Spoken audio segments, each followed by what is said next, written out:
Um dia depois do Natal de 2004, o mundo foi apresentado a uma palavra que até então só os especialistas conheciam: tsunami. Ondas gigantescas atingiram 14 países. Foram quase 290 mil mortos. Na época, os enviados especiais Marcos Uchoa e Sérgio Guios encontraram um cenário de devastação. Está tudo alagado, as estradas estão intransitáveis. A situação, que já era horrível, se é que era possível, piorou para os desabrigados. 10 anos depois, o Fantástico volta à região mais destruída. Os repórteres Álvaro Pereira Júnior e Marcelo Benincasa estiveram na província de Aceh, na Indonésia. Hoje tudo melhorou, mas algumas marcas da tragédia vão continuar para sempre. Domingo, 26 de dezembro de 2004, um dia depois do Natal, 7:55 da manhã. No sudeste da Ásia, banhado pelo Oceano Índico, era o começo de mais um dia ensolarado na praia. Mas os primeiros banhistas encontraram um mar estranho. Parecia que o oceano tinha secado, até que de repente a água voltou com tudo. Era um tsunami.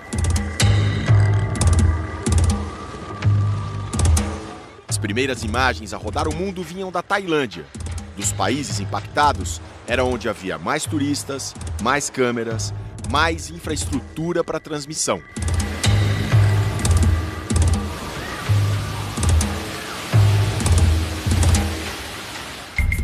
Mas poucos minutos antes, uma outra região, em outro país, a Indonésia, tinha sido ainda mais atingida. Primeiro por um terremoto de 9,1 na escala Richter. O terceiro mais forte de todos os tempos. E logo depois, também pelo tsunami.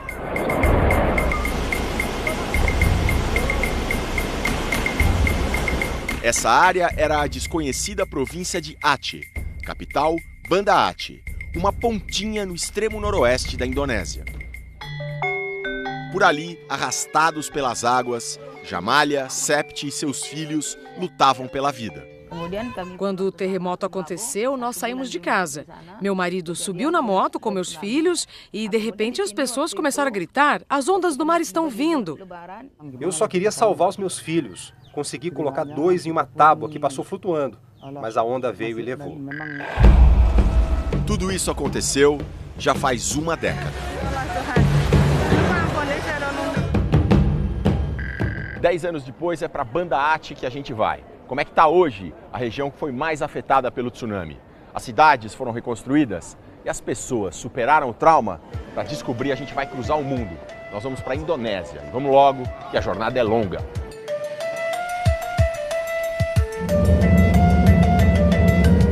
Finalmente a gente chegou a Banda Aceh, praticamente 2 dias e meio depois de termos saído do Brasil. Para quem sai da América do Sul, a Indonésia fica do outro lado do mundo. Tem 240 milhões de habitantes, mais que o Brasil, e é formada por nada menos que 18 mil ilhas. É numa das maiores, Sumatra, que fica Banda Aceh. De cima dá para ver que Banda Aceh é uma cidade cercada de água. Oceano Índico, rios, arrozais, áreas de mangue. Se um maremoto traria destruição a qualquer lugar costeiro, em Banda Aceh, tão vulnerável, foi pior.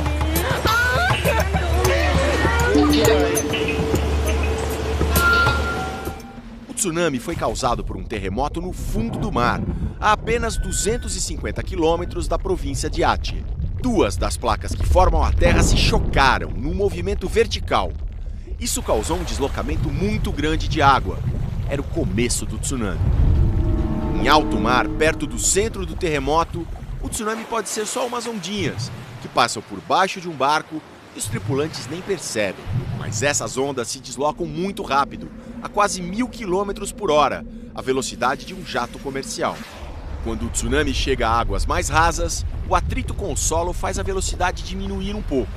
Em compensação, para manter a energia, as ondas vão ficando cada vez mais altas. É essa parede de água, com um volume imenso, que invade a costa.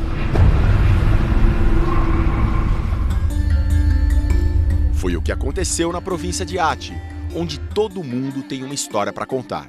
Algumas menos trágicas, como a da professorinha Mariana, de 28 anos, que hoje cuida de uma creche e ganha R$ 25 por mês.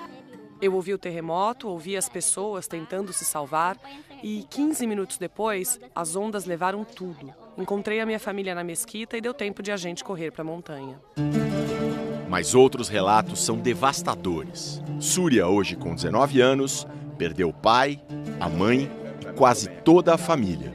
Eu tinha 16 irmãos, agora tenho 4. Os outros morreram no tsunami. Eles morreram tentando escapar da casa. O Sr. Saleh, diretor de escola, perdeu 2 de seus 3 filhos. Um deles, o mais novo, ele chegou a ter nos braços, mas a água levou. Eu vi uma onda enorme e ela me acertou com um barulhão, como uma bomba. Eu afundava e subia, estava em pânico. A onda levou o meu filho dos meus braços. Só rezei para ficar calmo e deixar a água me levar. Segundo o Banco Mundial, dos 286 mil mortos pelo tsunami, em 14 países, 221 mil foram na província de Aceh. Desses, 60 mil só na cidade de Banda Aceh. Para complicar, esta região, de meio ambiente selvagem, dezenas de praias desertas e muitas, mas muitas mesmo, belezas naturais, vivia isolada do mundo, mergulhada numa guerra civil que buscava a independência da Indonésia. Por causa do conflito, o turismo era praticamente zero, só uns poucos surfistas aventureiros. Uma vez, na época da guerra, os militares chegaram de barco, botaram a arma na minha cabeça e me mandaram sair do mar. Eles engatilharam e deram ordem para eu me mandar. Com uma situação dessas, o tsunami de 2004 pegou em cheio uma região com quase nenhuma estrutura, esquecida até pelo governo do seu país. Organizações humanitárias do mundo inteiro correram para cá. A sensação de desorganização e de falta de estrutura total, foi esse o cenário que todas as organizações humanitárias, quando chegaram, encontraram. As pessoas fugiam em direção às montanhas, mas elas também precisavam de abrigos e de locais onde pudessem ter condições básicas de sobrevivência. Deu certo.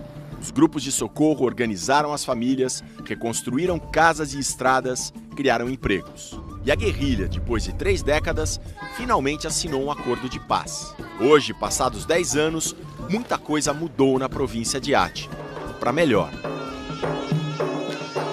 Esta rua ficou muito marcada na época do tsunami, porque foi aqui que as equipes de resgate alinharam centenas e centenas e centenas de corpos. Tudo no asfalto mesmo, porque não havia nem onde guardar. E olhar para tudo isso aqui agora reconstruído traz uma mensagem muito forte de que, de certa maneira, Banda Aceh, depois do tsunami, se transformou numa cidade melhor. Depois do tsunami, Aceh quase desapareceu, mas o povo continuou otimista. Com as construções e com a ajuda dos outros países, incluindo vocês, do Brasil. Hoje, Aceh é a província mais conhecida da Indonésia. A onda de destruição passou bem ao lado da mesquita do imã Jamuri Ramli.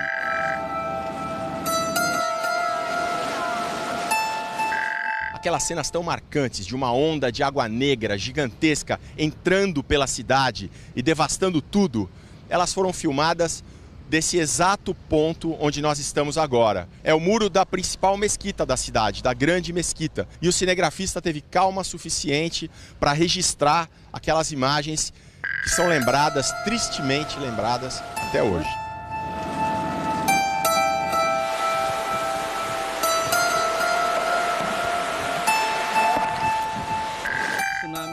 Nós nunca culpamos Alá, nós cremos nele.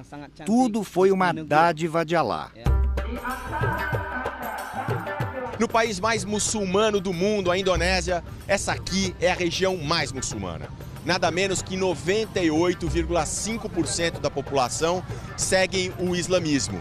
Agora, por exemplo, a gente está aqui numa região super importante de comércio, às vésperas do Natal, e não tem nenhuma referência ao Natal. Não tem luz, não tem árvore, não tem Papai Noel, nada que lembre a festa cristã. Não existe venda de álcool. Os amigos saem para tomar café, suco e sorvete. É proibido namorar em público, nem mão dada é aceita. Mulheres não podem vestir roupas justas e todas usam véu. Nenhum homem veste bermuda. mesmo fazendo mais de 30 graus o ano todo. E como mostram essas imagens aéreas, até para entrar no mar é de roupa e tudo.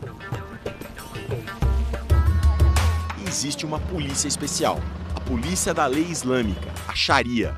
Ela cuida da moral e dos bons costumes. Às sextas-feiras, como hoje, o que sai à rua é esse batalhão. É um batalhão especial formado só por mulheres. Como hoje é sexta-feira, um dia santo para os muçulmanos, o principal que elas fazem é ficar chamando os homens que estão na rua para eles irem para a mesquita rezar. O pessoal lá da mesa disse para elas que ainda não está na hora, que falta um pouco para 1 da tarde, mas elas não estão muito convencidas, não. Agora elas estão entrando no salão de beleza, elas mandam fechar os comércios e o salão de beleza estava aberto. Agora não teve jeito, elas convenceram os rapazes a irem embora da cafeteria. Sexta-feira, quase 1 da tarde, é hora de homem estar na mesquita em Banda Aceh. Hoje, 10 anos depois do tsunami, a cidade intensamente religiosa retomou a rotina. A ponte, que nos dias da tragédia ficou lotada de entulho, voltou a ser um dos principais pontos de tráfego. A mesquita, que o mundo viu cercada de devastação, foi reformada. E o vilarejo em volta reconstruído. Tantos e tantos cenários, onde antes só havia destroços, hoje estão refeitos. Só alguns sinais de destruição foram mantidos, como isso aqui, um barco pesqueiro que veio parar em cima do teto de 2 casas, arrastado pela força do tsunami. Ele estava no porto sendo consertado e a força das ondas fez com que ele se deslocasse 1 quilômetro. O lugar está preservado, é uma espécie de memorial. É a única coisa a destoar em um bairro pacato, comum.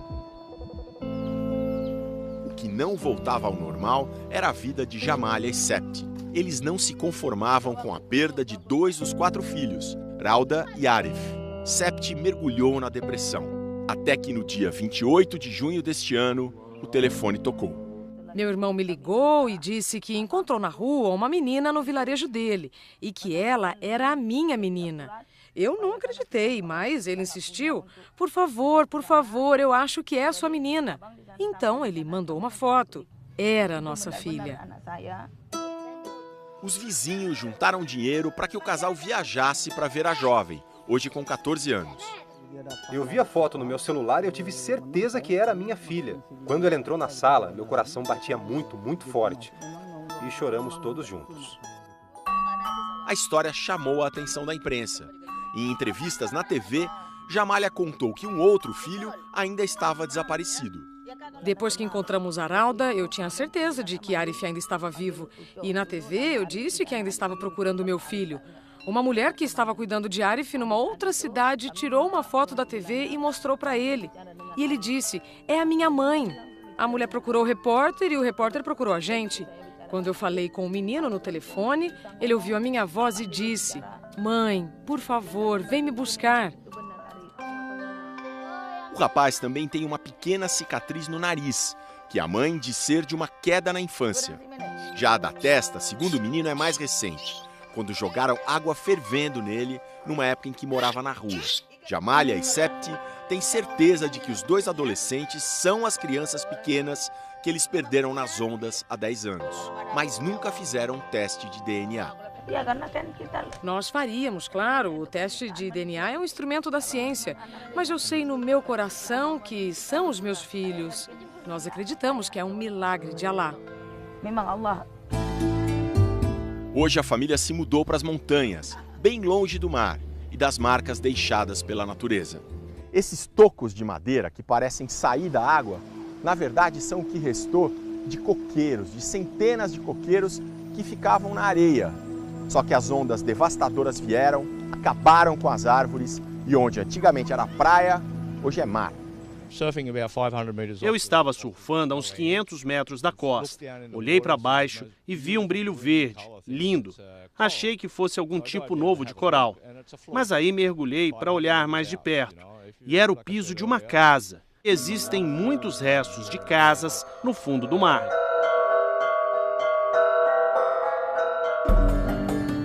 A centenas de quilômetros do oceano, no vilarejo distante onde moram agora, Jamália e Sept finalmente voltaram a ter uma vida normal. Com o filho mais velho, que sempre esteve com eles, com o mais novo, que nasceu depois do tsunami, e com os dois do meio, que se juntaram este ano à família. Nos últimos 10 anos eu nunca esqueci dos meus filhos. Eu sempre soube do fundo do meu coração que eles estavam vivos. E eu ficava aqui pensando no tsunami porque eu tentava, mas não conseguia esquecer.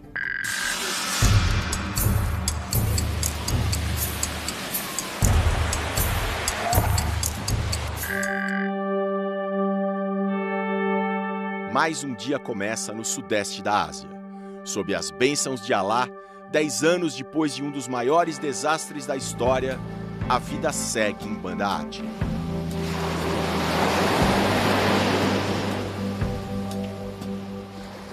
Na nossa página na internet tem um vídeo com os bastidores dessa reportagem. Tem cada coisa impressionante. A festa de aniversário de um sultão tem uma viagem apavorante de 7 horas à noite num temporal por uma estrada toda esburacada. O Álvaro e o Benincasa, os nossos enviados à Indonésia, é que contam essas aventuras e muitas outras. Vai lá ver, g1.com.br/fantástico.